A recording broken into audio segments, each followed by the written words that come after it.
Hello and welcome back to my channel. I'm Sammy and this is Dinks and Moons.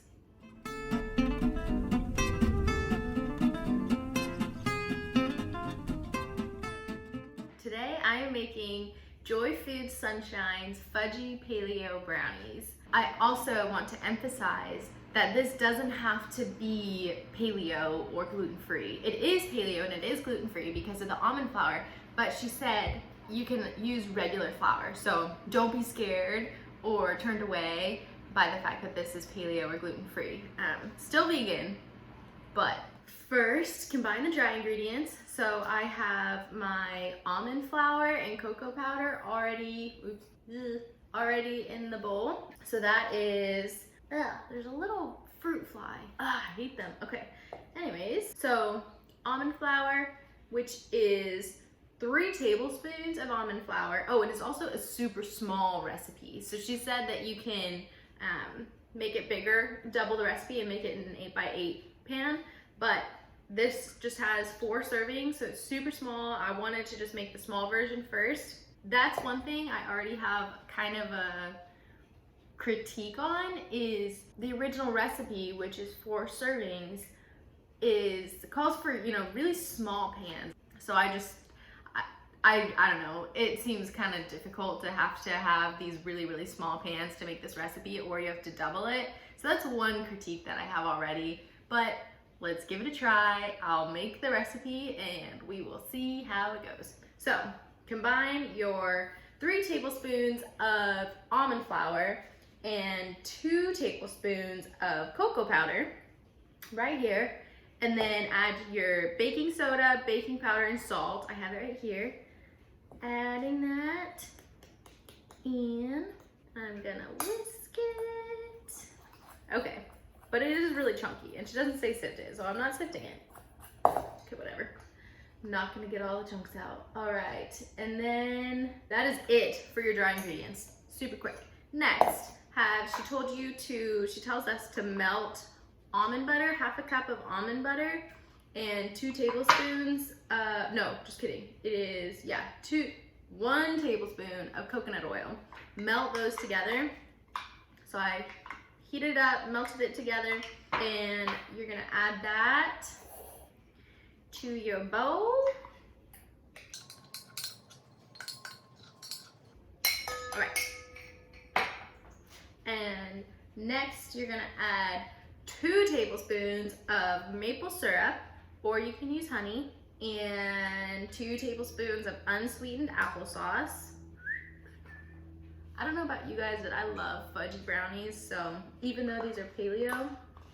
And also, she said that you can make it with regular flour or whole wheat flour, and I'm assuming the proportions are equal. I didn't find any comments saying, oh, I made it with regular flour and had to add another tablespoon or less tablespoons, whatever. Everyone said that when they made it with other flours, it turned out great and they loved it. So same proportion. If you want to make this not paleo or not gluten-free, you can just add regular flour or whole wheat flour. And if this turns out well, I'm gonna probably do this again, but with regular flour, because I already know my family's not gonna love the paleo version. But we'll see. I will let you know if they do. And if they do, that's a big sign, because people don't. Anyways, okay. And then 2 tablespoons of coconut sugar. And if you don't have coconut sugar, don't go out and buy it. I would just use brown sugar. Probably less brown sugar than 2 tablespoons. I would do like 1.5 tablespoons unless you like things much sweeter. But coconut sugar is a little less sweet than regular sugar, so keep that in mind. All right. Also, my eyes are like falling asleep right now, and I don't know why. So if my blinks last longer than usual, just don't judge me, please. Okay. 1 tablespoon of unsweetened vanilla almond milk, 1/2 teaspoon of vanilla extract. Okay, now mix this all together. I love vanilla extract so much. It smells so good. vanilla extract and chocolate. Two things that I just have to have in my baking. Okay, here's the mixture. So I'm gonna add the dry ingredients to the wet.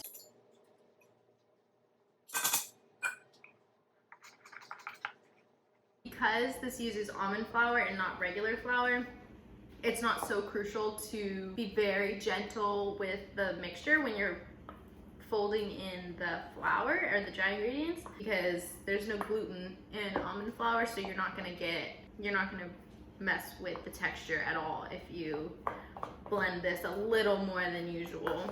Okay, there's the batter and your chocolate chips.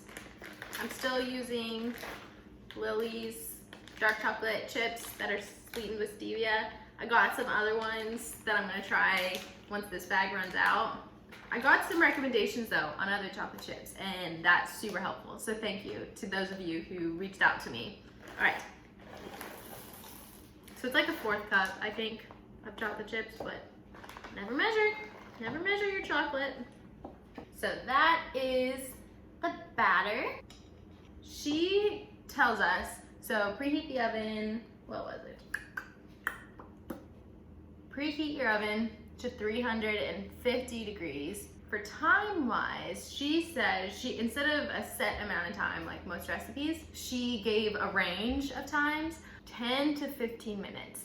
If you like your brownies, like she describes it as warm brownie batter, then do 10 minutes. And so that's gonna be like super gooey, super, probably just like really good brownie batter, then 10 minutes. But if you like more set, more dense baked brownies, then do 15 minutes. She said don't go over 15 minutes, but in the comments I read some people did go over the brownies, or go over the 15-minute mark, and they liked it better because they were still super fudgy.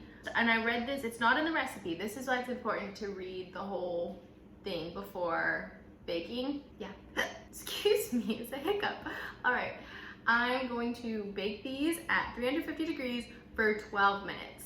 I'm using a 6-inch cake pan because I don't have the size pans that she recommends. However, I do love that she gives the option to either double it and then it's just an 8x8 baking pan. But if you still don't have anything that she recommends, you don't want to double the recipe, then you can just find something small-ish that, you know, the batter is not going to be super, super thin on the bottom of the pan, or it's not going to fill it to the brim. Just use that, but keep an eye on it. Keep an eye when you're baking it, because it'll probably, the baking time will probably differ. So just keep an eye on it, and yeah, don't blame the recipe then if it doesn't turn out super, if the bake isn't super well, because it probably has to do with just the baking time in relation to the size pan that you used. I also want to say, one, the batter, I tried some, so good. It's already so good, and it's paleo, so you can eat this raw. Paleo vegan, so you can eat it raw. I think this is going to be a really great recipe for a lot of people. So thank you for listening to this little rant. I will let you know how they turn out. Cute. All right, we're back. I have Mr. Brian Reeves with me again, and I topped this brownie with some mint chip ice cream. Not vegan, not healthy in any sense. So yeah, we are gonna try it and let you know. Let's do it. Super fudgy. Super fudgy. Super fudgy. Stay tonight. Yeah, it's super good.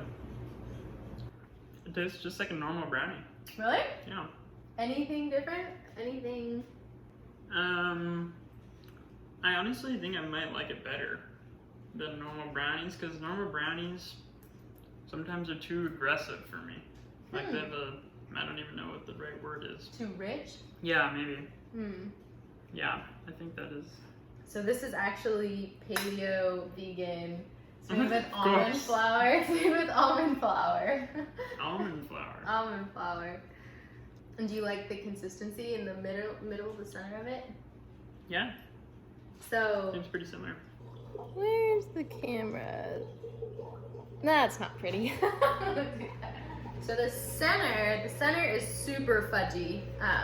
Like I don't know if you would be able to cut it and you know, it's more like a pizookie brownie style. And I ended up cooking it for, I think, close to 13 minutes. I set the timer for 11 to check it. And then I think I ended up keeping it in for like 13 minutes, and it's still, the center's still super fudgy, but the edges are nice and intact. But yeah. It's good though.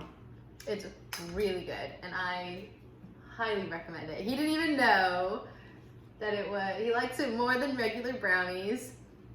So I think this recipe is definitely a keeper. Definitely recommend making it. It's good. I recommend. All right. Okay, ta-ta. Thanks for watching. Oh, please, if you enjoyed this video, please like it and share it with your friends, because you will want to make this recipe, I promise you, and you don't have to feel guilty about it. Comment any questions you might have, any recipes you want me to try, and be sure to subscribe to my channel to stay up to date on all my videos. All right. All right. Bye. Yeah.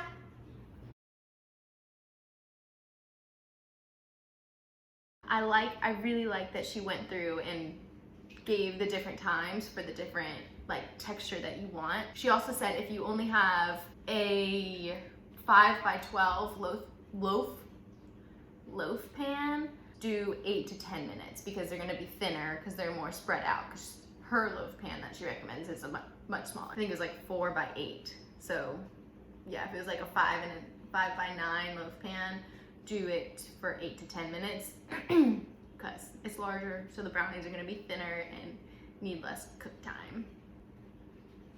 Also, I love that it's a small recipe because I don't know about you guys, but I love just, you know, you want something really sweet sometimes, but you don't want to have to bake a whole batch of things, batch of brownies, batch of cookies, because it's just, you don't want that much goodness in your kitchen because that is very tempting and not good to just have all the time. So I love that this is a really small recipe. It's perfect for a date night or just a family night if you want dessert for that night. I love that it's super, super small.